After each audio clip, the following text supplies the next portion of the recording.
Welcome to exam तक। आज 26 जनवरी और 26 जनवरी 2021 से बनने वाले सभी मोस्ट इंपोर्टेंट करंट अफेयर्स के क्वेश्चन हम लोग इस वीडियो में करने वाले हैं। साथ में मैं आपको हर एक क्वेश्चन के साथ में डिटेल में एक्सप्लेनेशन भी बताऊंगा, जिससे आपको करंट अफेयर्स के साथ साथ स्टैटिक जीके इंप्रूव हो जाएगा। साथ में आपको मैप एंड वोकैबुलरी भी मिलेगी, जिससे आपको ज्योग्राफी एंड इंग्लिश भी काफी अच्छी हो जाएगी। लास्ट में आपसे क्वेश्चन भी पूछूंगा, जिसका आंसर आपको कमेंट बॉक्स में देना है। तो पूरा वीडियो ध्यान से जरूर से देखिएगा। इसकी क्विज एंड पीडीएफ आपको टेलीग्राम पर मिल जाएगी। सो मेक श्योर आप लोग ज्वाइन कर लेना टेलीग्राम चैनल। सबसे पहले तो आप सभी को हैप्पी रिपब्लिक डे। 26 जनवरी को यह दिन भारत के इतिहास के लिए बहुत ही ज्यादा खास है, भारत के संविधान के लिए खास है और हर भारतीय के लिए गर्व का दिन है 26 जनवरी और 15 अगस्त। अगर बात करें 26 जनवरी से भी संबंधित, मैं आपको कुछ पॉइंट बता दूं। वैसे तो सभी को पता है 26 जनवरी 1950 को जो है हमारा भारत का संविधान लागू हुआ था। वैसे तो 26 नवंबर 1949 को संविधान बन गया था, लेकिन 26 जनवरी 1950 को हमारा संविधान बना और भारत का संविधान अखंड संविधान है। आज भी भारत का संविधान लोकतंत्र पर और भारत के संविधान पर सभी लोगों को विश्वास है। पूरे भारत में बहुत सारी विविधता होते हुए भी विविधता में एकता रखते हुए भारत का संविधान जो है पूरे देश को एक साथ में बांधे हुए है। तो यही है भारत के संविधान की शक्ति और संविधान ही सर्वोपरि है। Happy republic day once again और टू ऑल ऑफ यू। चलिए अब स्टार्ट करते हैं आज का वीडियो। पहला क्वेश्चन कौन सा है? हाल ही में अंतर्राष्ट्रीय शिक्षा दिवस कब मनाया जाता है? अंतर्राष्ट्रीय शिक्षा दिवस क्या आप लोगों को पता है क्या? अंतर्राष्ट्रीय शिक्षा दिवस कब मनाया जाता है? तो ये मनाया जाता है 24 जनवरी को। आपको इंपोर्टेंट याद रखना है। अभी 23, 24 और 25 3 दिन में काफी सारे इंपोर्टेंट डे आ चुका है। 23 जनवरी को कौन सा डे था? याद कीजिए, पराक्रम दिवस। भारत सरकार ने इसी साल से मनाना शुरू किया। 24 जनवरी को क्या था? राष्ट्रीय बालिका दिवस था और अंतर्राष्ट्रीय शिक्षा दिवस था। अब बालिकाओं के लिए शिक्षा तो होनी चाहिए, तो ऐसे याद रख लो कि राष्ट्रीय बालिका दिवस के साथ साथ अंतर्राष्ट्रीय शिक्षा दिवस भी मनाया जाता है 24 जनवरी को। उसके साथ साथ 25 जनवरी के डे में आपको अभी नेक्स्ट क्वेश्चन में बताऊंगा। अभी जो है अंतर्राष्ट्रीय शिक्षा दिवस की अगर बात की जाए तो ये 2019 से मनाया जा रहा है। यूएनओ के द्वारा हर साल विश्व में शिक्षा को लेकर जो है ये मनाया जा रहा है डे। अंतर्राष्ट्रीय शिक्षा दिवस 2019 से ही शुरू हुआ है और 2021 में थीम क्या है? Recover and revitalise education for the कोविड-19 जनरेशन। ठीक है ना। नेक्स्ट अगर बात करें सेकंड क्वेश्चन की, राष्ट्रीय पर्यटन दिवस कब मनाया जाता है? बहुत ही ज्यादा इंपॉर्टेंट डे है जनवरी का। पूरा मंथली करंट अफेयर्स का वीडियो भी आने वाला है। अगर आपको मंथली करंट अफेयर्स का वीडियो चाहिए तो अभी आप लोग कमेंट बॉक्स में आंसर कीजिए कि जी हाँ मंथली करंट अफेयर्स का वीडियो चाहिए। तो राष्ट्रीय पर्यटन दिवस मनाया जाता है 25 जनवरी को। आपको इंपॉर्टेंट याद रखना। कल के वीडियो मैंने आपको बताया था राष्ट्रीय मतदाता दिवस मनाया जाता है 25 जनवरी को, नेशनल वोटर्स डे। उसके साथ साथ जो है नेशनल टूरिज्म डे भी मनाया जाता है 25 जनवरी को। अच्छा, विश्व पर्यटन दिवस कब मनाया जाता है? तो 27 सितंबर को मनाया जाता है विश्व पर्यटन दिवस। दोनों में कंफ्यूज बिल्कुल भी नहीं होना है, इन पर अलग से वीडियो आने वाली है। कई सारे ऐसे दिवस हैं जो कि विश्व स्तर पर अलग मनाए जाते हैं और राष्ट्रीय स्तर पर अलग मनाए जाते हैं। जैसे यही देख लीजिए राष्ट्रीय पर्यटन दिवस। अब 2021 में इसकी थीम क्या थी? देखो अपना देश। ये थी इसकी सिंपल सी छोटी सी थीम, शॉर्ट एंड स्वीट। देखो अपना देश, यानी कि टूरिज्म इंडस्ट्री को बढ़ावा देने के लिए, क्योंकि टूरिज्म इंडस्ट्री जो है इस पे काफी सारे रोजगार जो है इस पर जुड़े हुए होते हैं। कई देशों की तो जीडीपी भी टूरिज्म पर ही बेस्ड होती है। तो राष्ट्रीय पर्यटन दिवस 25 जनवरी आपको याद रखना है। नेक्स्ट अगर बात करें, ये आप लोग देख सकते हैं प्रहलाद सिंह पटेल। ये कौन है? ये अभी जो है पर्यटन और संस्कृति मंत्री है प्रहलाद सिंह पटेल। ये भी आपको नाम याद रखना। इनका ट्वीट देख सकते हैं। पर्यटन दिवस पर कारगिल में उपस्थित संकल्प के साथ यहाँ जो है इन्होंने कारगिल में मनाया पर्यटन दिवस। आप लोग देख सकते हैं ये कारगिल में इनका फोटो है। ठीक है ना। नेक्स्ट अगर बात करें थर्ड क्वेश्चन की, हाल ही में किस राज्य ने अपना 50वां स्थापना दिवस मनाया? यानी कि 50 वर्ष हो गए उस राज्य को, और यह है अपना हिमाचल प्रदेश। हिमालय की गोद में बसा हुआ हिमालय, आपको इंपॉर्टेंट याद रखना है। 1971 में हिमालय की स्थापना हुई थी, मतलब हिमाचल प्रदेश की। और ये जो है तत्कालीन पंजाब राज्य था ना पूरा, उससे अलग हुआ है हरियाणा, हिमाचल प्रदेश, ये सब राज्य। तो 1971 जो है 25 जनवरी 1971 को ये राज्य बना हिमाचल प्रदेश। आपको बहुत ज्यादा इंपॉर्टेंट याद रखना है। अभी 50 वर्ष पूरे हो चुके हैं। अगर बात किया हिमाचल प्रदेश की, तो 100% घरों तक एलपीजी कनेक्शन पहुंचाने वाला पहला राज्य कौन सा बना है? तो ये हिमाचल प्रदेश ही है। इसके अलावा नई शिक्षा नीति को लागू करने वाला पहला राज्य कौन सा बना है? तो वो भी हिमाचल प्रदेश है। दोनों ही प्रश्न जो है बहुत ही ज्यादा महत्वपूर्ण है। एसएससी बैंकिंग इन एग्जाम में तो सीधा पूछा जाएगा यहाँ से क्वेश्चन कि नई शिक्षा नीति को लागू करने वाला पहला राज्य कौन सा बना? तो हिमाचल प्रदेश बना है। अगर बात किया हिमाचल प्रदेश के सीएम की, जयराम ठाकुर है हिमाचल प्रदेश के सीएम। बंडारू दत्तात्रेय जो है वो है हिमाचल प्रदेश के प्रेजेंट टाइम में गवर्नर। राजधानी क्या है तो शिमला है ग्रीष्मकालीन राजधानी यानी कि समर कैपिटल। और विंटर कैपिटल कौन सी है, धर्मशाला जो है ये है हिमाचल प्रदेश की विंटर कैपिटल। आपको बहुत ज्यादा इंपॉर्टेंट याद रखना है।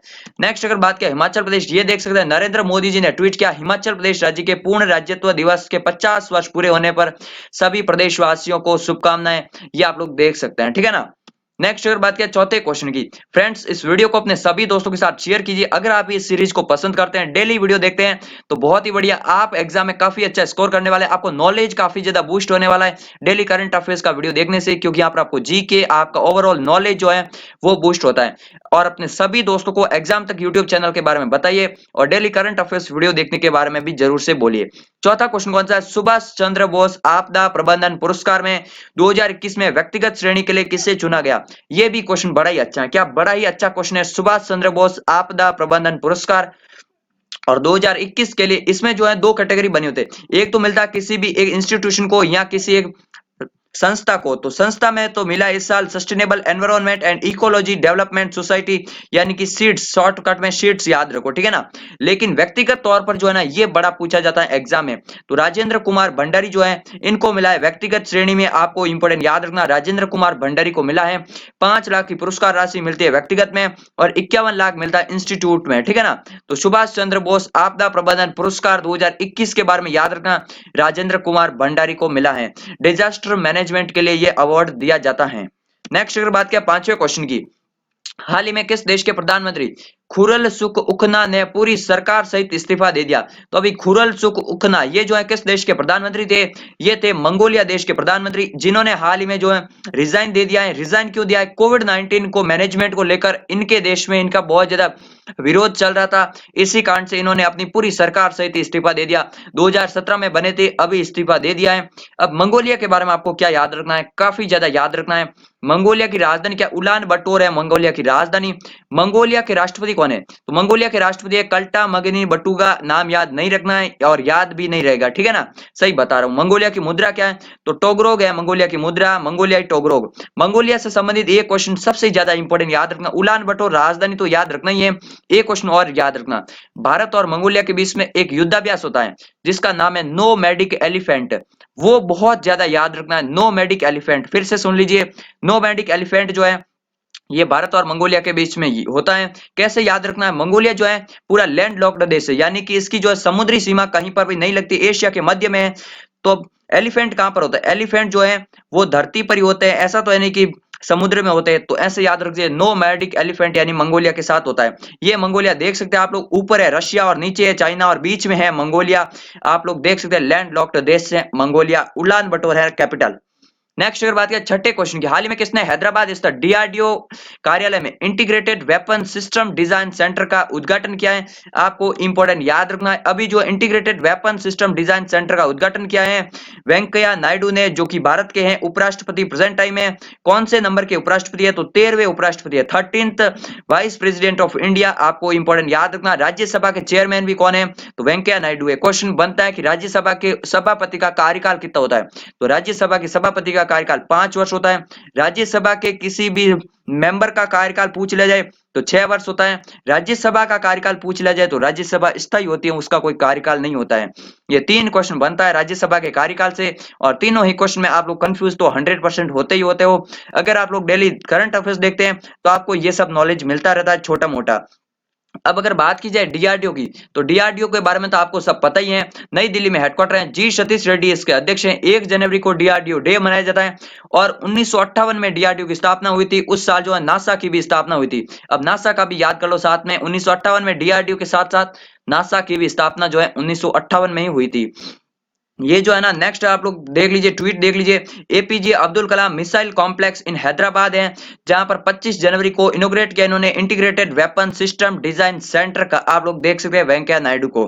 नेक्स्ट अगर बात करें 7वें क्वेश्चन की, भारत का सबसे बड़ा मल्टी मॉडल लॉजिस्टिक पार्क किस राज्य में बनाया जाएगा। अभी जो है मल्टी मॉडल लॉजिस्टिक पार्क जो कि विभिन्न अलग अलग कामों के लिए लॉजिस्टिक पार्क बन रहा है और यह भारत का सबसे बड़ा होने वाला है, यह बनेगा गुजरात में। आपको याद रखना, अडानी ग्रुप्स का इसमें सहयोग रहेगा और सरकार इसमें बहुत ज्यादा फंडिंग करने वाली सबसे बड़ा प्रोजेक्ट कह सकते हैं मल्टी मॉडल लॉजिस्टिक पार्क जो कि बनने वाला है गुजरात में।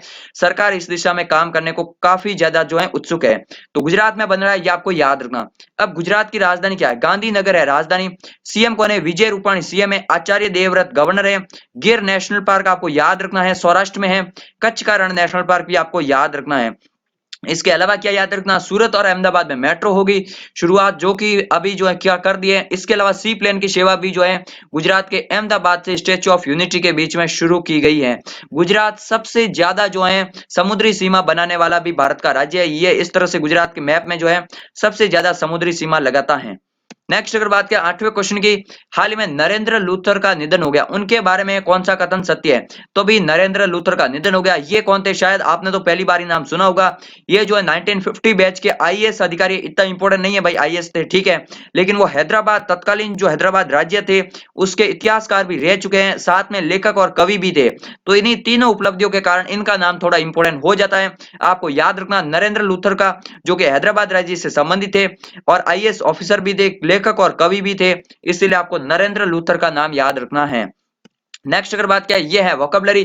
फ्रेंड्स करंट अफेयर्स की सीरीज में जितने भी क्वेश्चन होते हैं 8 से 10 रोजाना इंपॉर्टेंट, बहुत ही ज्यादा इंपॉर्टेंट एंड सेलेक्टेड क्वेश्चन होते हैं, साथ में आपको एक्सप्लेनेशन गजब का मिलता है जो कि आपके एग्जाम के लिए लाइकली, स्पेशली मैं आपको बताऊं अगर ऑनेस्टली तो एसएससी हो गया या फिर एयरफोर्स नेवी सीडीएस एग्जाम तक जो है यहाँ से क्वेश्चन बनेंगे, क्योंकि स्टैटिक जीके आपको बहुत ज्यादा कवर होता है।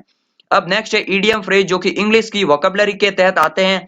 पहला कौन सा है? Give up the ghost. And यहाँ पर क्या है? घोस्ट। घोस्ट का मतलब तो आपको पता होगा भूत, तो ऐसे याद रखो, घोस्ट का नाम आ गया, भूत का नाम सुनते ही आप लोग मर जाते हो। तो टू डाई यानी कि टू डाई का मतलब क्या होता है? मर जाना।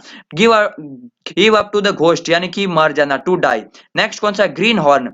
ग्रीन हॉर्न का मतलब क्या होता है? मैं आपको बता दूं, ट्रैफिक सिग्नल पे जा रहे हो और ट्रैफिक सिग्नल पर ग्रीन लाइट लगी हुई है, फिर भी आप लोग वहां पर खड़े हो और वेट कर रहे हो, इसका मतलब क्या है? आप इन एक्सपीरियंस, जो आपको पता ही नहीं है कि जब रेड लाइट होती है तब रुकना होता है, अदरवाइज आपको जाना होता है। तो जो ग्रीन लाइट पर भी रुक जाए वो होता है मतलब इन एक्सपीरियंस और इमैच्योर पर्सन, यानी कि आप लोग कह सकते हैं जो ग्रीन लाइट पर भी हॉर्न बजाकर रुक जाता है वो होता है इन एक्सपीरियंस। नेक्स्ट है हार्ट एंड सोल।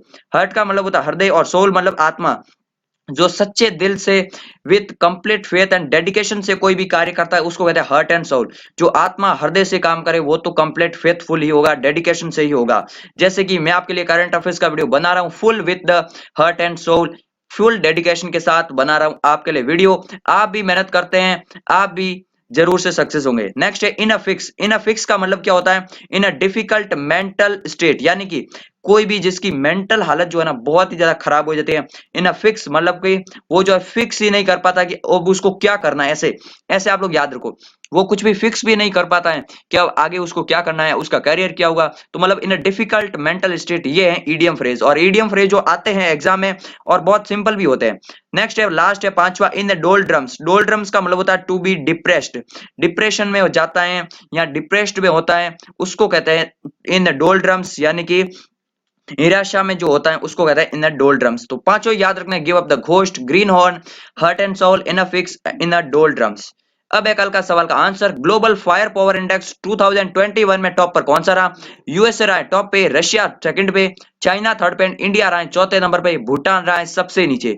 अब आज का क्वेश्चन कौन सा है? हाल ही में किस राज्य सरकार ने पंख अभियान शुरुआत की है? इसका आंसर आपको कमेंट बॉक्स में लिखना है। मिलते हैं एक नए वीडियो में, तब तक के लिए जय हिंद जय भारत।